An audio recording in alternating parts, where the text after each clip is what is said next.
Oh, hey neighbor. I didn't see you there. Welcome back to another epic episode of Mac Music Review. In this episode, we're going to be looking at 6 amazing outro tracks, outro songs. These songs are the songs that end an album. And there's going to be some overlap between this video and my 6 amazing intros video, so I'll link that in the description if I remember. I probably will remember. Whatever. Let's just hop right into it. Futura Free is one of the greatest closing songs ever made. One of the best outro songs ever made. It has this impossible... I talked about this a bit in my Frank Ocean review, which I'll also link below. I talked at length, or at some length, about this track because it's such a, powerful song. It, forcefully shoves nostalgia down your throat, and it's impossible to escape the feeling. I don't know how they did that, because it's not like this is a nostalgic album for me. I just started listening to it fairly recently. I became a fan of this album, but this song is just, the emotion I feel every time I listen to this song is so unique and powerful, and something I don't feel when listening to any other music. So that's awesome. Rainbow Signs. I talked a little bit about this song on my best songs of the 2010s. Must-hear songs of the 2010s, and to this day I think it's one of the greatest songs ever made. It's their best song. It's Me Without You's best song, which is saying a lot for me because they're my favorite band of the 2010s. I love Me Without You, and they've disbanded. Untitled was their final album, which is sad, but this is their last song on their Pale Horse album, Pale Horses, which was not as well received as their other albums. One of their not super highly rated albums, which I think is insane because it's amazing. But this song is, what it does is it tears the world apart, and it slowly builds up and then tears the world apart, and then it slowly rebuilds it back together. That's all I can say. It's a fantastic song.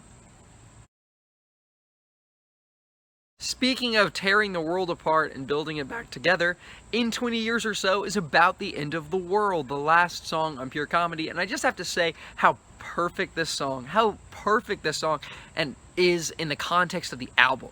So much better in the context of the album instead of just listening to it by itself, and just ending everything he's saying, because throughout Pure Comedy, Father John Misty points out all the problems with the world and just ruthlessly goes in on everything from religion to Hollywood to everything. He just tears apart the human race. Social media just tears apart the human race in an angry boomer style way. And then in this song, he says that none of it matters because in 20 years or so, the world will end. And that's how he ends the album. It's a perfect ending. It's such a gut punch, and you're just it just leaves you, after listening to this really long album, just with this feeling of, wow, this is the most dark and cynical. It somehow makes it even more dark and cynical and depressing, which is just fantastic.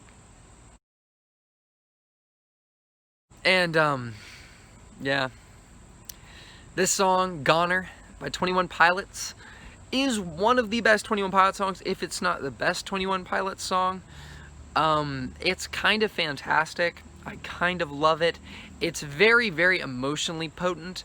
It's one of their loudest songs, one of the loudest songs they've ever made. Lyrically, it's very desperate, it's very earnest, it's very emotional. Musically, it's absolutely fantastic. It's explosive in the best way possible. It blows your eardrums away. And it's so unique in the track list. It's one of those final tracks that just stands out for being so different from everything that comes before it. It's really just a shocker song. It's blows your mind with how different it is and how amazing it is. This is an awesome song. Fire Escape is probably the best. I also talked about Fire Escape on my best songs of the 2010s, or must-hear songs of the 2010s. I'll link that in the description as well. But Fire Escape is probably my all-time favorite Foster the People song on my all-time favorite Foster the People album. Once again, this is a song that is entirely different from the tracks before it. This one, not that it's super explosive and insane and super loud, but that it's extremely stripped back. It's an acoustic campfire song.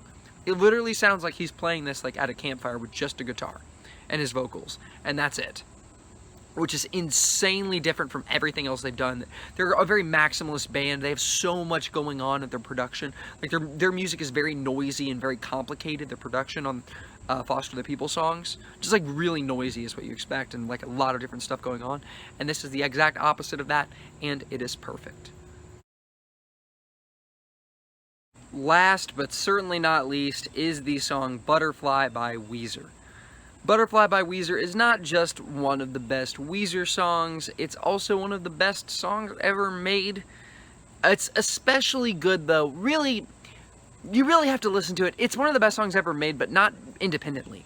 You have to listen to this as the last song on Pinkerton. And it's also one of the most sad and absolutely heartbreaking songs ever made.